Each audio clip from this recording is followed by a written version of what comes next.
Many environmentalists in the developed world are conflicted about the issue of immigration, caught between a desire to limit national populations and a desire to help poor foreigners live better lives. How should environmentalists think about immigration? Today on The Population Factor, we explore this issue with Madeleine Weld, president of Population Institute Canada.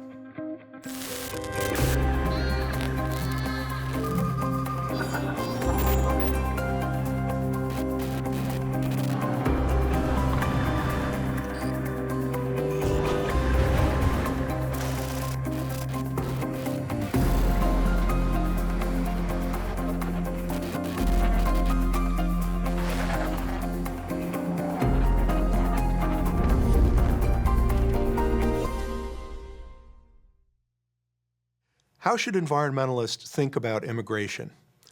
Many environmentalists in the developed world are conflicted about the issue of immigration, caught between a desire to limit the growth of national populations and a desire to help poor foreigners live better lives. Today on The Population Factor, we discuss what a compassionate yet sustainable immigration policy might be. We're joined today by Madeleine Weld from Population Institute Canada. Madeleine, welcome to The Population Factor. Well, thank you very much for having me. It's wonderful to see you again. Great to see you again, Phil. Tell us a little bit about the work of Population Institute Canada. Okay, so Population Institute Canada was created under another name, the Ottawa Family Planning Project. And then a few years later, we tried to create a cross-Canada network because there were environmental organizations here and there or concerned with population or sustainability. That didn't last so long. And so later we changed our name to Global Population Concerns.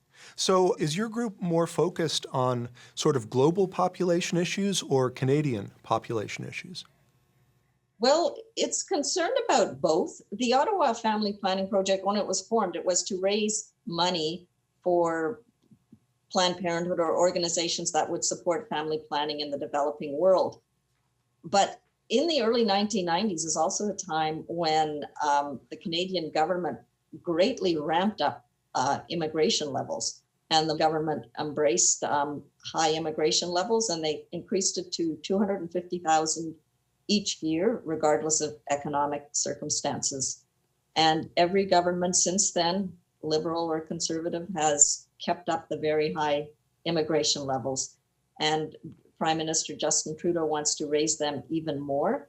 This year, because of COVID last year in 2020, our intake was, I think, only in quotation marks, about 160,000. He wants to take in 400,000 this year, which is a very high number. That would be extremely high for Canada. The United States only takes in about 1.2 million immigrants annually. So Canada is maybe about an eighth of the U.S. population, something like that. Yeah, we are at about 38 million now. Yeah.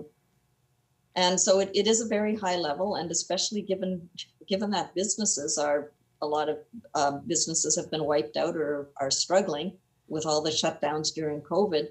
It seems rather misguided to be increasing immigration levels. And there's actually no good economic reason that I can think of that we actually need to increase our immigration levels. So I think it has a lot to do with politics.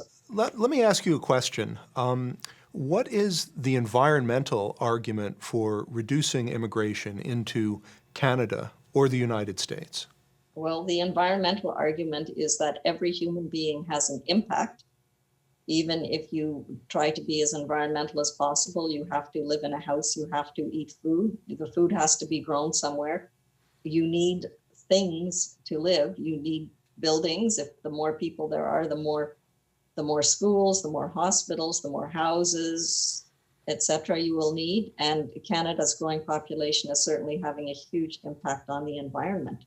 But what would you say to people who say, well, you know, obviously population is an environmental issue, but immigration really just moves people from one place to another. So it's neutral. Well, I would say that a country has to make sure that it is sustainable. And I think that is the case, because when you move people from all over the world to Canada, and it doesn't really matter where they come from, they need to live in a house, and they're going to need services. And that they have caused a huge amount of development in the southern part of Canada, especially in the Toronto area, which is in southwestern Ontario. The impact on the farmland has been enormous. We lose in Ontario, for example, about 175 acres every day of farmland. And supposedly there are strategies to try to reduce the impact on farmland. But by 2000 or so, Ontario had lost about 20% of its farmland. And some of the best farmland in Canada is in southern Ontario. We don't have, given our latitude, we don't have that much good farmland. Let me just stop you there. A lot of people don't realize, one of the things you probably hear is, well, Canada's a big country and there's plenty of room. But I think one of the things you might be running into is the same space where you've got some of your best farmland, maybe a little bit more in the south, is also where people want to live. And so it doesn't necessarily help that you've got the great frozen north if people in farmland are sort of competing for the same land near the U.S. border. Well, that's exactly right. And actually, 90% of the Canadian population lives within 100 miles or 160 kilometers of the U.S. border. So most people live on about 7% of Canada's surface areas. And you can't really establish large populations in most of Canada without huge inputs of energy. Where would those people get their food from? They can't grow it. And by hunting, you cannot support a very large population. Is Canada's population growing now? It's growing, yes. It's growing rapidly by about close to 1% a year. I think it's 0.9% a year now.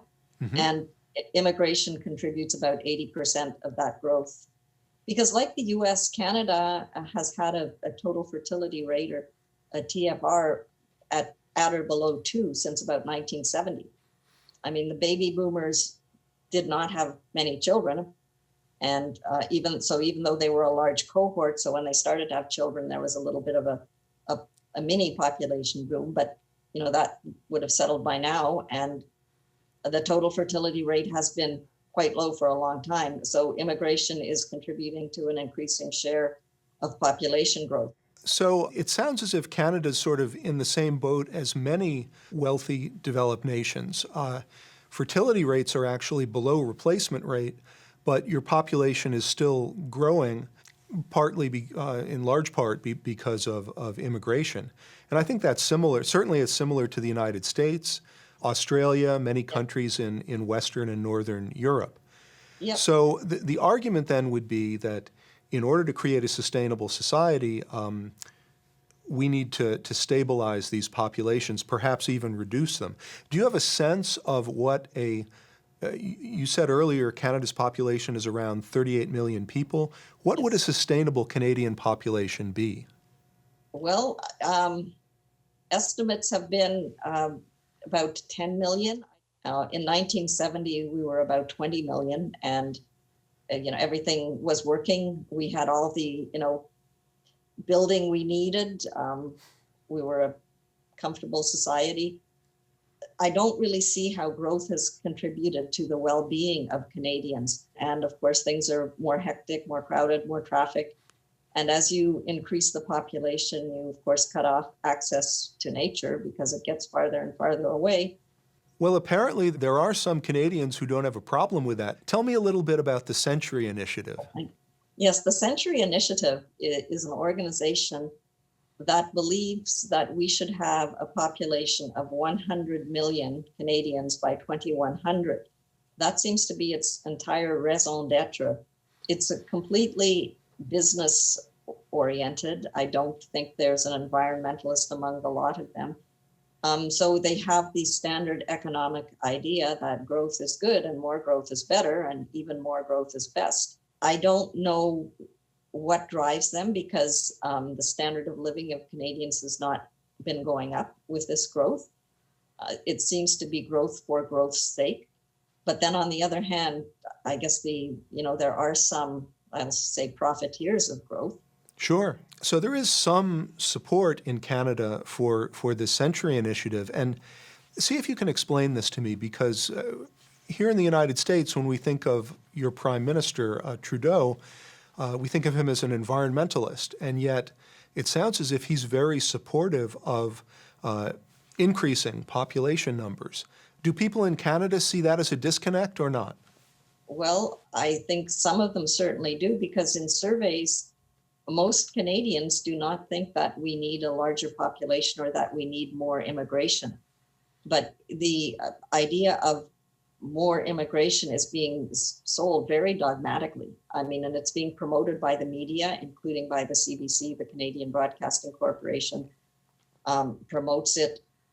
And then there's also the idea that if you oppose a mass immigration, then you are anti-immigrant or xenophobic or this or that.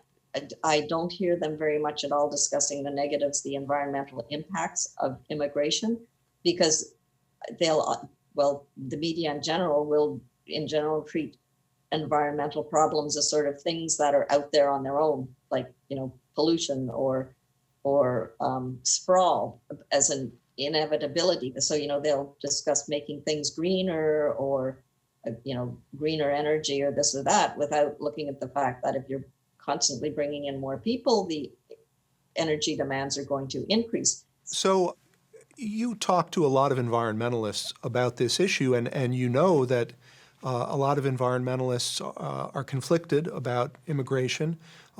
Many of them even are themselves argue for higher levels of immigration. What are some of the arguments that are given against limiting immigration for environmental reasons?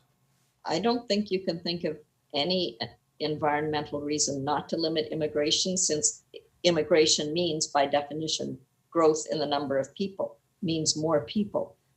And more people means more use of resources. So I think then the reasons become political, and they'll often resort to saying, well, you're xenophobic because you don't like these people because they're brown or black or yellow or whatever. Right.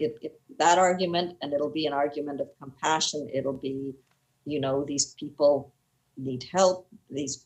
We should bring them here and help them.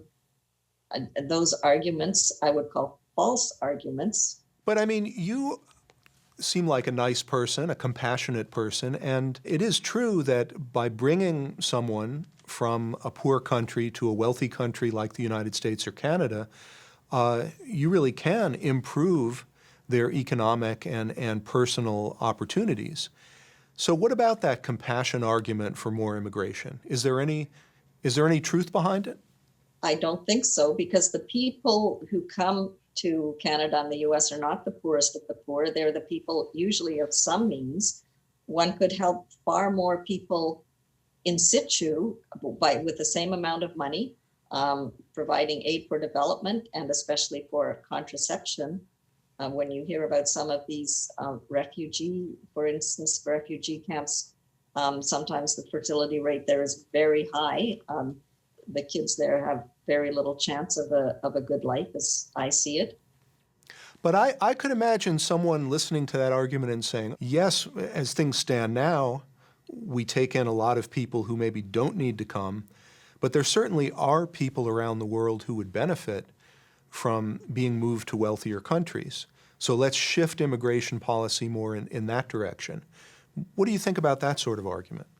Well, I think taking in refugees is sometimes a very good thing. And Canada took in a lot of Vietnamese refugees and more recently Syrian refugees. But again, one can help people.